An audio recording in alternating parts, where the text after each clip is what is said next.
Welcome back to Kalamazoo Beer Exchange. I Tap That Beer Tasting Series. I'm Ian. And I'm Kirsten. Today we have Griffin Claw's Flying Buffalo. It's a bourbon barrel-aged imperial stout.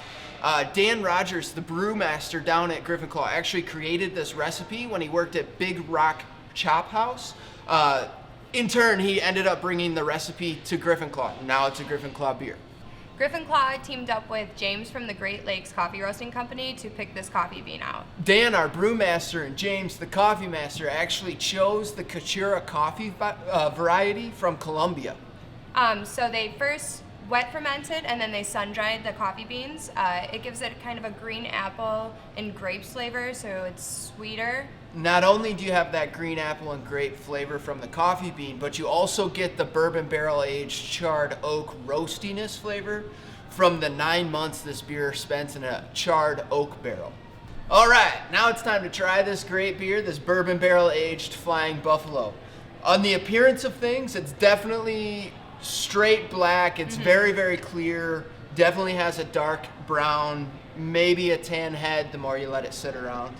You definitely get the roasted malts right away, the roastiness of it.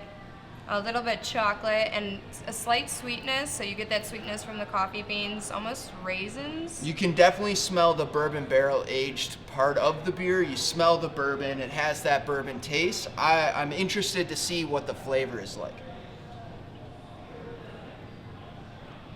Man, that is definitely really a bourbon barrel aged imperial stout right here.